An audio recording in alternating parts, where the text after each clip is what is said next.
दोस्तों, क्या आप जानते हैं समंदर का राजा किसे माना जाता है? और क्या आप जानना चाहोगे कि समंदर में वो कौन सा जीव है जो समंदर के राजा को भी मात देने में सक्षम है? शार्क एक ऐसा जीव जिसे समंदर की दुनिया का बेताज बादशाह माना जाता है। अपने खूंखार स्वभाव और विशालकाय बॉडी की वजह से शार्क को बहुत ही खतरनाक मछली माना जाता है। आज की इस वीडियो को पूरा देखिएगा, क्योंकि शार्क और डॉल्फिन के बारे में जो हम आपको बताने जा रहे हैं वो शायद आपको किसी वीडियो में न मिले, क्योंकि इस वीडियो को अर्थ एडवेंचर की टीम ने काफी रिसर्च के बाद तैयार किया है। दोस्तों, समंदर का कोई भी जीव शार्क से टकराने की हिम्मत नहीं कर सकता। शार्क के दांत इतने नुकीले और मजबूत होते हैं कि इंसान तो दूर, वो लोहे की चादर को भी काट सकती है। शार्क की ताकत और दहशत को आपने कई हॉलीवुड फिल्मों में जरूर देखा होगा। इंसान और छोटी बड़ी मछलियां तो दूर, एक बड़ी शार्क मछली हाथी जैसे विशालकाय जानवर को भी अपना शिकार बनाने की क्षमता रखती है। लेकिन दोस्तों, आपको ये जानकर हैरानी होगी कि समंदर की एक और मछली डॉल्फिन, जो कि शार्क के मुकाबले बेहद छोटी और मासूम होती है, फिर भी शार्क की पकड़ और रफ्तार को मात देती नजर आती है। समंदर की दुनिया में डॉल्फिन सबसे जीनियस मछली मानी जाती है, और यही वजह है कि डॉल्फिन अपने तेज दिमाग और चालाकी की मदद से शार्क मछली को अपने इर्द गिर्द घुमाती रहती है। रफ्तार के मामले में भी डॉल्फिन शार्क से कहीं आगे है। दोस्तों, इसके आगे हम जो कहने वाले हैं वो सुनकर शायद आपको यकीन न हो, लेकिन ये हकीकत है कि समंदर की रानी शार्क डॉल्फिन से बहुत ही ज्यादा डरती है, और इसकी वजह हम इस वीडियो में जानेंगे। दोस्तों, शार्क और डॉल्फिन की लंबाई और बॉडी देखकर आप सोच रहे होंगे कि शार्क के लिए डॉल्फिन का शिकार करना तो चुटकियों का खेल है, लेकिन हकीकत इसके जस्ट उल्टी है। दोस्तों, जिस तरह एक इंसान छोटे छोटे जहरीले कीड़े मकोड़ों से डरता है, ठीक उसी तरह समंदर की रानी शार्क भी छोटी और मासूम डॉल्फिन मछली से डरती है। डॉल्फिन की फुर्ती और लचीलापन। दोस्तों, जिस तरह एक जिम्नास्टिक की बॉडी आम इंसान की तुलना में बेहद ही लचीली होती है, ठीक उसी तरह डॉल्फिन की मांसपेशियां बेहद ही लचीली होती हैं। शार्क के मुकाबले डॉल्फिन की हड्डियां भी बेहद लचीली होती है, इसीलिए एक डॉल्फिन मछली पानी में पूरी रफ्तार से तैरते हुए भी अपनी दिशा बदलने में सक्षम होती है।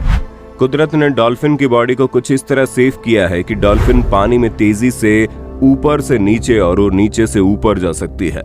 दोस्तों, अगर आपने कभी गौर किया हो तो शार्क की पूंछ वर्टिकल शेप में होती है, जिससे शार्क मछली बाएं से दाएं और फिर दाएं से बाएं बड़ी आसानी से मुड़ जाती है। लेकिन शार्क को तुरंत पानी में ऊपर से नीचे आना हो या फिर नीचे से ऊपर जाना हो तो उसे बहुत बड़े स्पेस की जरूरत होती है। मतलब शार्क मछली आसानी से ऊपर से नीचे या फिर नीचे से ऊपर नहीं जा सकती। इसलिए आपने शार्क को फिल्मों या फिर समंदर में अक्सर एक सीधी लाइन में चलते हुए देखा होगा।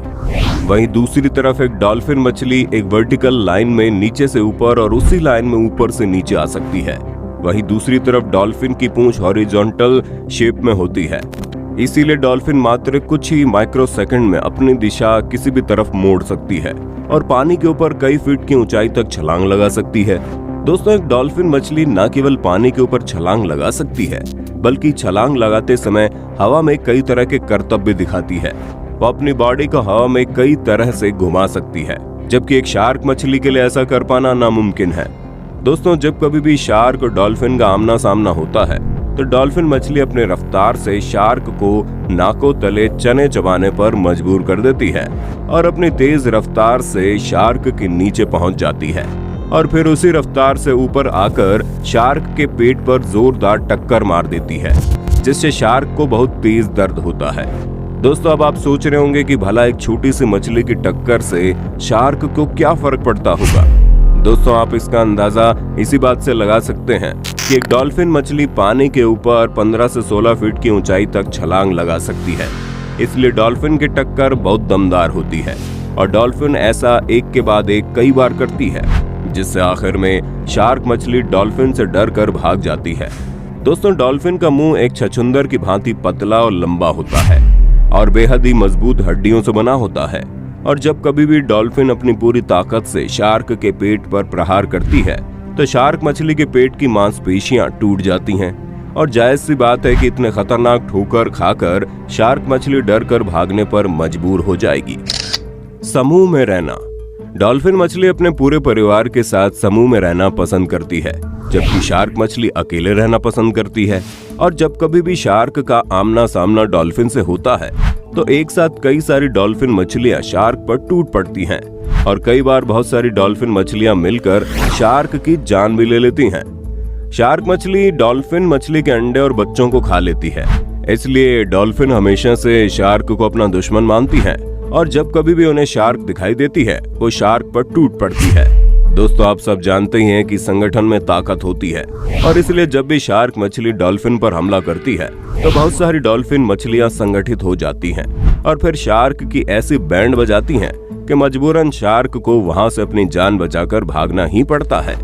समंदर में शार्क के आकार का एक और जीव पाया जाता है जिसका नाम किलर व्हेल है और किलर व्हेल भी डॉल्फिन प्रजाति की एक जीव है।